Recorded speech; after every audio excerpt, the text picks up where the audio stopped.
Ja, hallo, willkommen zurück hier auf meinem Kanal. Heute gibt es ein neues Himalayan-Video. Wer meinen Kanal schon etwas länger verfolgt hat, der weiß sicher, dass ich bereits vor ungefähr einem Jahr ein Review-Video, ein recht ausführliches Video zur Himalayan gemacht habe. Und seitdem habe ich das Moped ja, fast 8000 Kilometer gefahren.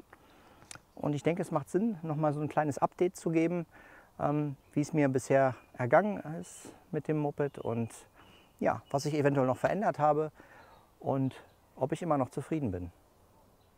Wer das letzte Video gesehen hat, der kann unschwer erkennen, dass die Himalayan jetzt nicht mehr rot-schwarz ist, sondern sie ist jetzt weiß. Das liegt nicht unbedingt daran, dass mir dieses Rot-Schwarz nicht gefallen hat, sondern ich hatte irgendwie Lust auf ein spezielles Design. Und ja, diese Red Rock-Variante der Himalayan, die ist sehr, sehr häufig und naja, mittlerweile fährt da, naja, ich will nicht sagen, jeder Zweite mit durch die Gegend, aber ich habe irgendwie Lust, so ein bisschen was Individuelles zu fahren und hatte deswegen relativ lange überlegt, was ich hier für ein Design nehme. Ich wollte erst eine komplette Gauloise-Lackierung machen, allerdings ist ja die Original Gauloise so ein bisschen langweilig, also dunkelblau mit gelber Schrift passt nicht so gut und letzten Endes bin ich jetzt hier zu dieser Martini Racing Lackierung gekommen und ja, ich fand das eigentlich eine ganz coole Sache. Sehr, sehr aufwendig lackiert, eine vierfach Perlmutt-Lackierung. Ist wirklich, finde ich, ganz gut gelungen, gefällt mir klasse. Ja, ich denke, ist eine Geschmackssache, aber ich bin, wie gesagt, sehr zufrieden. Ja, damit das Ganze natürlich optisch so ein bisschen passt, habe ich direkt gleich hier die Handguards gewechselt.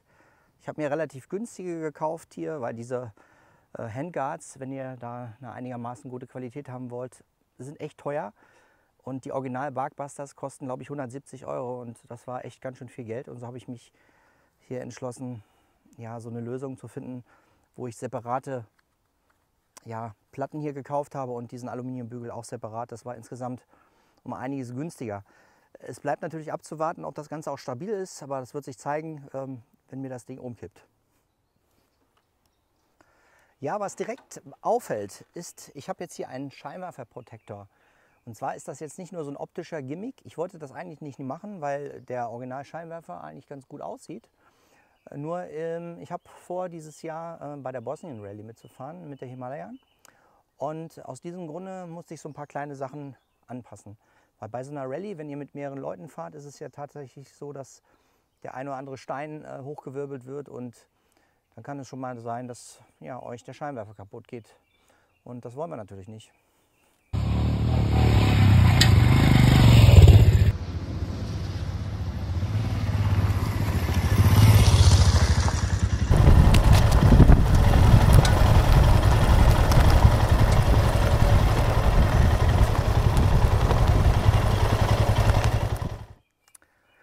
Eine weitere Veränderung, auch wegen der Rallye und weil ich das Motorrad ja hauptsächlich auch fürs Offroad habe und tatsächlich wirklich auch viel Offroad fahre, ist so, dass ich mich von meinen Bactags Seitengepäckträgern getrennt habe, inklusive der Seitenkoffer. Die Koffer sind zwar ziemlich cool, aber letzten Endes, wenn man im Gelände fährt, ist es wirklich ein Nachteil. Also die Koffer sind einmal extrem breit. Ihr habt im Prinzip eine Breite von 1 Meter. Das bedeutet auch in, weiß ich nicht, Single Trails, wenn ihr da rumfahrt, dass ihr dann schon mal hängen bleibt an der Seite. Ein weiterer Faktor ist natürlich auch, dass ihr, wenn ihr im Gelände fahrt und zum Beispiel eine Tiefsandpassage habt, dann kann es sein, dass die Beine sich unten bewegen. Das nennt man Paddeln. Und dann passiert es manchmal, dass euch das Bein nach hinten wegklappt, weil das Motorrad sich ja nach vorne bewegt. Und das kann dazu führen, dass dieses Bein unter die Koffer kommt. Und das kann ganz böse Verletzungen geben. Und so ein Knie ist recht schnell verdreht. Ne? Noch kommt hinzu, dass diese Lösung, die ich hier dran habe, und zwar die ist von SLC. Das ist ein Gepäcksystem von SW Motec. Das ist unglaublich schlank. Also das ist mit Abstand das schlankeste Seitengepäckträgersystem, was ich kenne. Sieht optisch total gut aus und ist noch dazu über 2 Kilogramm leichter als das Backtech-System, was ohnehin schon nicht so schwer ist. Dazu kommt natürlich, dass die Seitentaschen natürlich auch leichter sind als die Koffer. Und was auch richtig gut ist, die maximale Breite, wenn ich beide Packtaschen ja, anmontiert habe, habe ich ungefähr die gleiche Breite wie mein Lenker. Ja, der Lenker ist, glaube ich, so um die 80 cm jetzt aktuell breit oder 79. Also es ist wunderbar. Wenn ihr irgendwo durchfahren wollt, dann braucht ihr euch wegen der Koffer hinten keine großen Sorgen zu machen. Und natürlich, wenn man im Wald irgendwo rumfährt oder irgendein Single Trail fährt, dann ist es wirklich so, dass man schon mal mit dem Koffer oder mit irgendwas an der Seite hängen bleibt oder ihr das Motorrad hin und her drücken müsst. Also das ist die Lösung, die ich mir ausgesucht habe. Ich habe auch überlegt, mir so ein paar Satteltaschen zu holen, die man einfach nur drüber hängt, aber irgendwie ist das immer so ein bisschen eine Rödelei mit dem Befestigen, mit den ganzen Spanngurten. Und dieses SLC-System hat den großen Vorteil, dass es hier mit diesen 3 Punkten eingeklickt wird. Man kann es wunderbar schnell wechseln. Also definitiv lässt sich das schneller verzurren und verstauen als diese klassischen Satteltaschen, die man einfach über die Sitzbank macht. Das ist ganz gut. Nachteil ist, das SLC-System ist echt teuer, vor allen Dingen dann, wenn ihr die Original-Packtaschen von SW Motec nutzt. Und ehrlich gesagt, die waren mir echt zu teuer. Und ich habe mir hier was anderes überlegt. Ich habe mir einfach von Kappa ein paar schöne Packtaschen gekauft. Wasserdichte Taschen, die haben 2x14 Liter. Ist zwar nicht die Welt, aber es reicht aus. Ne, im Gelände soll man ja auch so ein bisschen Gewicht sparen. Macht auf jeden Fall Sinn, so ein bisschen minimalistisch zu fahren, auch um das Gewicht zu reduzieren. Und diese Kappa-Taschen habe ich ganz einfach mit entsprechenden Adapterplatten versehen, sodass ihr quasi jede Tasche damit hier anbringen könnt. Ne? Und letzten Endes ist es so, dass dann ja, der Preis erträglich war. Dann haben wir noch eine Veränderung, die vielleicht noch interessant für euch ist. Und zwar ist das die Kette. Das ist eine Goldkette von Inuma, eine Racing-Kette. Das hat jetzt nicht nur optische Gründe, sondern das ist eine hochfeste Rennkette, die noch dazu keine Ohrringe hat. Und zwar Ohrringe sind vielleicht ganz nett, wenn ihr, weiß ich nicht, tausende Kilometer mal Regen durch die Gegend fahrt. Aber das Problem ist mit den Ohrringen einfach, dass die verkleben. Und ich habe mich im Laufe der Jahre immer wieder rumgeärgert mit verklebten Ohrringen, sodass ihr letztendlich die ja, prophezeite Laufleistung einer Ohrring- oder XW-Ringkette oder was auch immer gar nicht erreichen könnt, weil ihr bereits vorher Riesenprobleme bekommt mit diesen komischen Ohrringen, die immer verkleben. Und meine Erfahrung sagt auch, dass im Jahr 2009, wo ich meine Sahara-Tour gemacht habe oder Tunesien-Tour, bin ich halt mit meiner MZ viel im Sand gefahren. Und ich hatte auch dort eine Racing-Kette, eine reine Rollenkette ohne Ohrringe und das war wunderbar. Ich habe auf 4000 Kilometern nichts an der Kette machen müssen. Ich habe einfach weißes Teflon-Kettenspray benutzt und das ist wunderbar. Ne? Also die Kette läuft sehr leicht. Natürlich muss man die normalerweise oder theoretisch öfter einsprayen als eine Ohrringkette, aber gerade wenn ihr viel in trockenen Gebieten unterwegs seid, macht das auf jeden Fall Sinn. Eventuell kann man davon ausgehen, dass die Laufleistung der Rollenkette nicht ganz so gut ist wie zum Beispiel eine XW-Ringkette. Allerdings, wie gesagt, die Laufleistung einer X- oder XW-Ringkette, wie auch immer, wird natürlich eingeschränkt, vor allen Dingen durch die O-Ringe. Wir werden es sehen, dafür ist die Zugfestigkeit höher. Also bei mir hat sich die Kette damals schon bewährt, gerade in trockenen, staubigen Gegenden. Und noch dazu habt ihr etwas weniger Reibung, also der Reibungswiderstand ist geringer. Das bedeutet theoretisch etwas mehr Leistung. Ja, die sonstigen Änderungen sind wirklich marginal. Also man sieht hier, ich habe hier mir so eine Halterung gekauft für eine Fernbedienung für eine Drohne. Das ist ziemlich cool, weil ich somit einen Verfolgungsmodus nutzen kann, der über GPS funktioniert. Und klicke hier meine Fernbedienung rein mit dem Handy hier oben und habe quasi immer im Blick, was die Drohne so tut und kann damit tatsächlich auch fahren und auch ganz gute Aufnahmen machen. Funktioniert ganz gut. Ja, hier seht ihr nochmal meine Actioncam-Halterung. Ich benutze ja eine DJI Action 2. Mit der Kamera bin ich wirklich zufrieden. Die verzerrt kaum. Ich mag ja nicht so sehr gerne so Kameras, die diesen extremen Fischaugeneffekt haben und schon gar nicht diese Insta360-Kameras, finde ich ehrlich gesagt fürchterlich. Also irgendwie wie so bei so einem Computerspiel. Ist überhaupt nicht mein Geschmack. Ich mag eher so ein bisschen normaleres Kamerabild. Und da bin ich eigentlich mit der DJI-Kamera ganz zufrieden. Ansonsten seht ihr noch, ich habe hier nochmal die Griffe verändert. Das ist aber einfach nur optische Gimmicks, ne? Also ich bin ja so ein bisschen vom Design her rot-weiß und habe dementsprechend mir nochmal etwas andere Griffe drauf gemacht. So, ich glaube, das ist jetzt aber erstmal genug zum Thema optische Veränderung. Übrigens, wer von euch Bock hat auf so ein Design, der kann sich gerne bei mir melden. Vielleicht über die Kanal-E-Mail-Adresse und vielleicht können wir da irgendwas managen. Gut, aber kommen wir mal zu den anderen Sachen, die jetzt relevant sind. So, wie sind jetzt also die neuen Erkenntnisse nach knapp 8000 Kilometern? Ich bin immer noch super zufrieden mit dem Fahrwerk der Maschine. Das Teil ist total stabil. Ich hatte euch ja beim letzten Mal meine Änderungen bereits mitgeteilt im ersten Video. Ich habe hier ein YSS-Federbein hinten drin und hatte das relativ straff abgestimmt. Die Gabel vorne eingestellt, das heißt härtere Federn drin von Hitchcocks. Dann Vorspannhülsen. Das ganze Fahrzeug ist insgesamt etwas straffer abgestimmt als die Original-Himalayan. Und das bedeutet, dass ihr im Stadtverkehr oder auf der Landstraße, überhaupt auf Asphalt, einfach sehr, sehr viel Stabilität habt. Was ich jetzt nochmal hier gemacht habe, kurz vor meiner Rallye, die jetzt im Juli beginnen soll, ich habe hinten das Fahrwerk noch mal ein bisschen weicher eingestellt. Und zwar, das hat den Grund, dass mit einem etwas weicheren Fahrwerk habt ihr hinten am Hinterrad ein bisschen mehr Traktion. Die sackt jetzt hinten etwas ein. Gleichzeitig habe ich die Gabel vorne etwas tiefer gesetzt. Das heißt, die Front des Motorrads kommt jetzt etwas nach oben. Normalerweise würde ich das nicht machen, weil setzt ihr die Front höher, bedeutet das natürlich, dass die Maschine weniger agil ist. Nur im Offroad-Einsatz ist es durchaus sinnvoll, das so zu tun, weil ihr wollt die Front entlasten. Ja? Das heißt, wenn ihr über Felsen drüber fahrt oder auch im Sand, ist es ganz gut, wenn die Front etwas hochkommt und das Heck im Verhältnis zur Front ein bisschen tiefer ist. Gleichzeitig wird der Nachlauf des Motorrads ein bisschen länger. Der gerade Auslauf wird etwas besser und ich erhoffe mir dadurch etwas bessere Traktion und einfach einfacheres Fahren im Sand. Das ist also der Grund. Ansonsten das Fahrwerk astrein. Was natürlich auch ganz wichtig ist beim Thema Fahrwerk, sind meine Reifen. Das habe ich beim ersten Mal ja schon gesagt. Ich habe Bridgestone AX41 Badlex Reifen drauf. Ich bin immer noch super zufrieden damit. Allerdings werde ich wahrscheinlich nach meiner Bosnien Rallye nochmal ein Review machen zu den Reifen. Ich will sie jetzt erstmal runterfahren. Zwischenstand jetzt, ich habe jetzt, glaube ich, 6.500 Kilometer mit den Reifen gefahren. Die laufen immer noch und ich bin wirklich sehr, sehr zufrieden.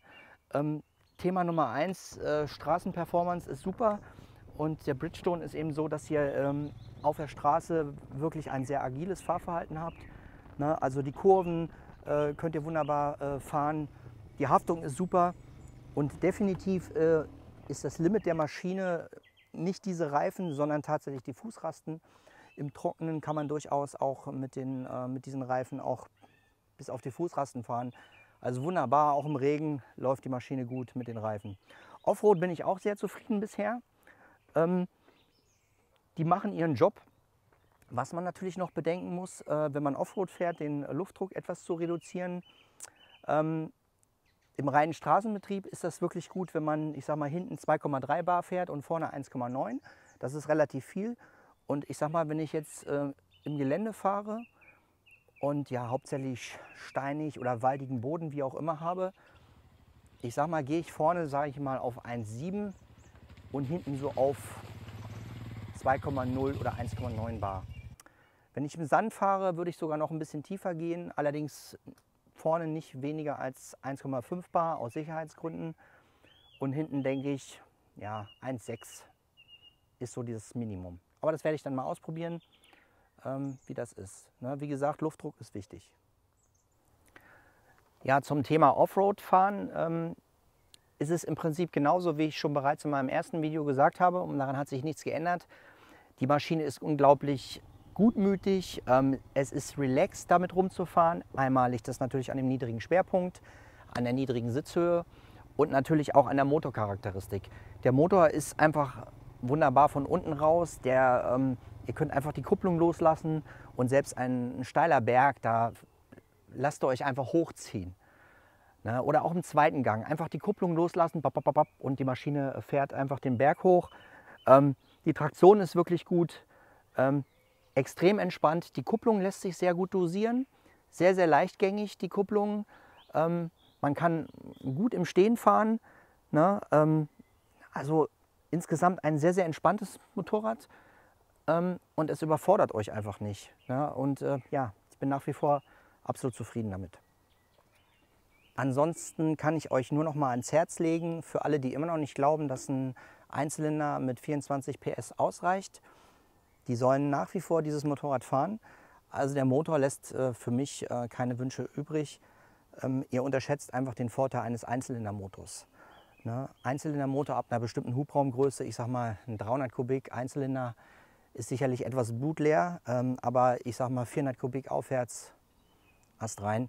Drehmomentverlauf ist super, also ein sehr, sehr gutmütiges Motorrad. Reisetempo übrigens auf der Autobahn entspannt 100, 110. Man kann auch schneller fahren, aber ich sage mal, mit Gepäck pendelt man sich so meistens zwischen 100 und 110 ein. Je nachdem, ob ihr es ein bisschen eilig habt, 110 Reisetempo Autobahn, kein Problem. Verbrauch. Das habe ich euch ja beim ersten Mal auch schon gesagt und daran hat sich auch nicht viel geändert. Jetzt im Sommer liegt der Verbrauch bei mir im Schnitt ungefähr bei 3,5, 3,6 Liter. Ich rechne das jedes Mal aus. Ich kann sehr, sehr genau nachhalten, wie viel Sprit die Maschine verbraucht. Das ist so der Mixbetrieb, viel Stadtverkehr, Offroad, auch Landstraße, zügiges Fahren, wenig Autobahn. Was man noch sagen muss, Autobahn, wenn ihr mit einem großen Koffersystem fahrt und ihr permanent 110, 120 fahrt, dann kann es schon sein, dass der Verbrauch so auf 4,5 Liter hochgeht. Das ist aber auch normal aufgrund des Luftwiderstandes. Ansonsten liegt der eigentlich im Schnitt immer so bei 3,6 Liter.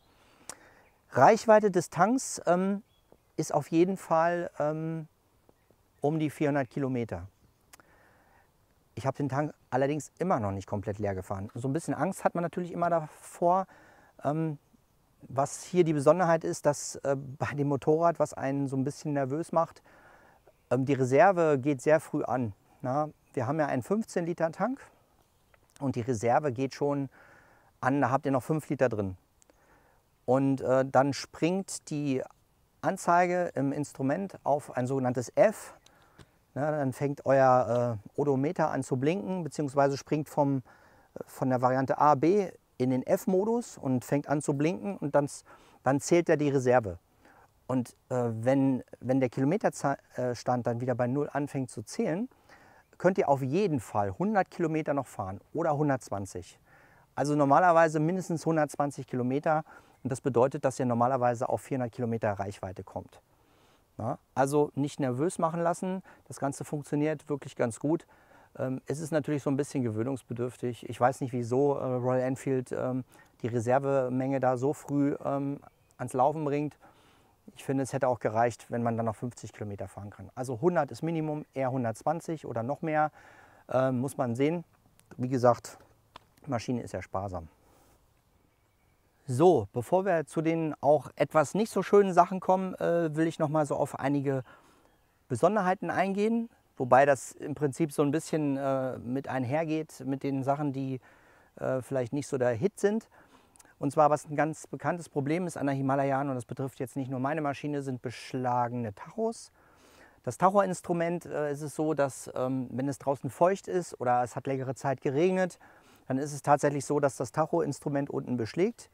Allerdings ist nicht weiter tragisch, weil sobald die Sonne wieder rauskommt oder es einfach abtrocknet, geht die Feuchtigkeit wieder raus. Also ich habe keinen Ausfall deswegen gehabt.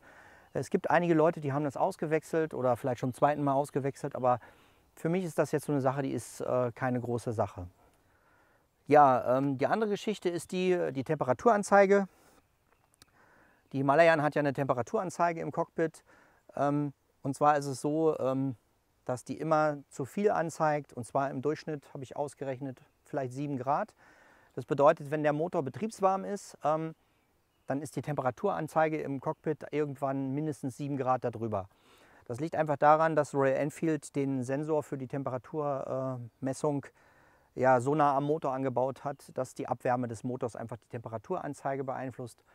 Mal ganz ehrlich, ob ihr die habt oder nicht, ist eigentlich egal, aber es kann den einen oder anderen irritieren. mich stört es nicht weiter. Ja, die andere Sache, Trip-Navigation, also dieses Navigationssystem, was die Enfield serienmäßig eingebaut hat. Es ist eine nette Spielerei, sagen wir es mal so, aber ich benutze es eigentlich nicht, weil heutzutage nutzt man natürlich eine Kartennavigation. Der Hauptgrund ist der, dass es kann durchaus mal sein, dass ihr das GPS-Signal verliert. Aus irgendeinem Grunde ist es möglich, dass der Satellit irgendwie abgedeckt ist oder es ist bewölkt draußen, wie auch immer. Also es kommt relativ selten vor, aber es kommt tatsächlich vor, dass der Satellit einfach kein GPS-Signal liefert. Und wenn die Trip-Navigation ausfällt, dann flippt ständig dieser Pfeil hin und her und das irritiert euch unglaublich. Ja, und ihr habt einfach nicht die optische Möglichkeit auf einer Karte, wo sich dann Straßen dann auch bewegen in der entsprechende Richtung, findet ihr vielleicht schneller raus, dass der GPS oder dass das GPS gerade nicht funktioniert. Na, also das ist so ein bisschen ärgerlich. Allerdings funktioniert es tatsächlich. Na, wie gesagt, GPS, wenn es ausfällt, liegt natürlich nicht an der Trip-Navigation. Es ist eine nette Sache, aber in der Praxis benutzt man die eigentlich nicht. Ja, das ist dazu zu sagen. Genau, Thema Bremse. Bei der Bremse gibt es immer wieder kontroverse Diskussionen. Den meisten oder vielen Leuten ist die Bremse zu schwach. Ich selber habe damit überhaupt keine Probleme. Also das ist ja die 21er Himalayan. Und aus meiner Sicht ist die Bremse stark genug. Natürlich braucht man ein bisschen mehr Handkraft. Aber wenn ihr damit auf Reisen seid oder auch im Offroad fahrt, ist es einfach wichtig, dass die Bremse gut dosierbar ist und nicht so doll zupackt. Natürlich kann man die nicht vergleichen mit einem modernen, ich sag mal, modernen, in Anführungsstrichen, Motorrad. Aber ich finde, es reicht aus. Und wem die Bremse tatsächlich zu schwach ist, der kann sich, was weiß ich, andere Belege reinbauen, ein paar Sintermetallbelege oder vielleicht eine andere Bremsscheibe. Oder wenn man noch mehr haben will, eine andere Bremspumpe. Das kostet alles Geld. Also wie gesagt, ich habe das nicht für notwendig gehalten. Ich habe noch nicht mal Sinterbelege eingebaut und die kosten, weiß ich nicht, 25 Euro. Also aus meiner Sicht kein Ding. Die Bremse ist gut dosierbar und ich finde angemessen für die Leistungsklasse. Noch eine kleine Besonderheit, wenn die Maschine im Gelände umfällt, zum Beispiel auf die linke Seite oder hauptsächlich auf die linke Seite, verbiegt eigentlich fast immer der Schalthebel. Das ist nicht weiter schlimm, weil der Schalthebel aus Stahl ist. Ich glaube, ich habe den schon dreimal wieder gerade gebogen. Funktioniert immer noch wie am ersten Tag. Aber dass ihr das wisst, kippt das Ding um. Ist es eigentlich immer so, dass der Schalthebel da unten irgendwie auf dem Boden zu liegen bekommt und ja, der einfach nach innen gebogen ist. Und den kann man dann entweder mit der Hand wieder zurückbiegen oder wenn ihr zu Hause seid, nehmt ihr einfach ein Rohr und biegt den zurück. Also keine große Sache. Sonst in der Praxis muss ich sagen, die Spiegel hier, das habe ich aber auch beim ersten Review-Video schon gesagt, sind für mich völlig ausreichend. Also ich habe auch heute noch nicht das Bedürfnis, diese Spiegel zu tauschen. Für mich sind sie völlig okay. Es gibt Leute, die haben da andere Meinungen zu, aber ich sag mal, ich muss jetzt nicht unbedingt, weiß ich nicht, 150 Euro für ein paar andere Spiegel ausgeben. Auch wenn die Maschine mal umkippt, die sind relativ ja, nah an der Fahrzeugmitte angebracht. Und die verbiegen nicht oder klappen noch nicht mal ein. Also ich hatte mit den Spiegeln bisher keine Probleme. Ja, ansonsten, wie sieht die Reparaturbilanz aus der Enfield? Die ist bisher immer angesprungen, bei Kälte, bei Nässe, im Winter, ohne Probleme. Das Einzige, was ich wirklich sagen muss, was mich so ein bisschen geärgert hat, ist, dass der Steuerkettenspanner angefangen hat zu klappern. Das bedeutet, die Maschine hat ja, vor einiger Zeit angefangen zu klappern. Und ja, das hat sich ganz merkwürdig angehört. Und am Ende des Tages hat sich herausgestellt, dass der Steuerkettenspanner defekt ist. Irgendwie so ein bisschen ärgerlich, weil nach der Laufleistung darf das nicht passieren. Und was sich jetzt herauskristallisiert hat, es scheint wohl ein Problem zu sein, was es bei einigen Mopeds gibt. Wie viele das sind, ist schwer zu sagen, wie hoch der Prozentsatz ist. Aber wenn man mal in den Foren nachliest und sich so ein bisschen umhört, ist es schon so, dass bei einigen tatsächlich dieses Problem auftritt. Und das spricht so ein bisschen dafür, dass es irgendwie ein Produktionsproblem gibt. Also der Steuerkettenspanner hat eigentlich nur so eine kleine Feder, die ja, die Steuerkette spannt über so eine Gleitschiene im Motor und sorgt einfach dafür, dass die Steuerkette eben, wie gesagt, immer gespannt ist. Und ja, diese Feder scheint irgendwie nicht richtig zu funktionieren oder auszufallen. Ja, das ist so ein bisschen ärgerlich. Das hat nicht zum Ausfall des Motorrads geführt, die war einfach nur ein bisschen lauter. Ich hatte auch das Glück gehabt, dass die Steuerkette nicht übergesprungen ist, aber es gibt durchaus auch Leute, bei denen wohl die Steuerkette ein Zahn über das Nockenwellen-Zahnrad gesprungen ist. Es gab natürlich keine Schäden bei dem Motor, aber trotzdem ist das schon ein bisschen ärgerlich. So ein Fehler muss einfach nicht sein. Also ich finde, da muss Enfield noch so ein bisschen nachbessern.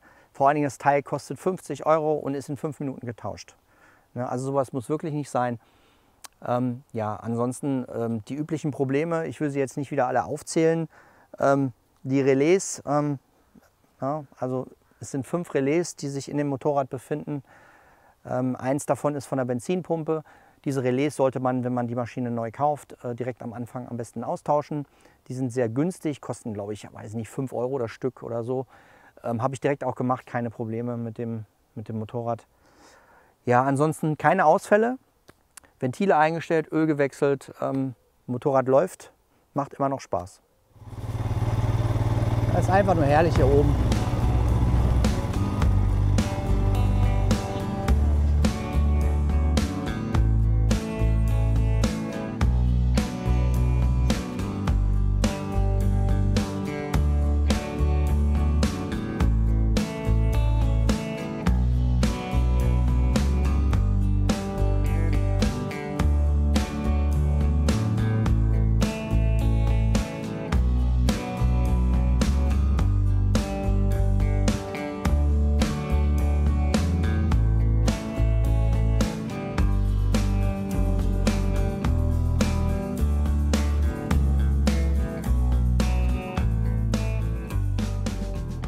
Ja, noch ein kleiner Kritikpunkt vielleicht ist das ABS-System, beziehungsweise nicht das System selbst, sondern der ABS-Knopf, der Abschaltknopf, der ist einfach viel zu schwer zu drücken. Normalerweise muss man 5 Sekunden lang den ABS-Knopf drücken und dann wird das ABS am Hinterrad deaktiviert.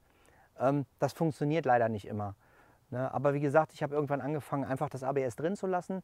Ist normalerweise im Offroad auch kein großes Problem, habe ich gemerkt. Weil selbst wenn ihr ganz steile Berge runterfahrt, ist es eben so, dass ich dann den ersten Gang einlege, die Motorbremse arbeiten lasse und dann ganz, ganz leicht bremse. Und ich habe kein einziges Mal irgendwie eine schwierige Situation sogar mit ABS gehabt. Also ist alles halb so wild. Wie gesagt, aber das sind eigentlich so Sachen, die hätte man auch ein bisschen anders lösen können. Enfield, muss man ganz klar sagen, einfach ein Knopf, der sich leichter bedienen lässt und nicht so umständlich.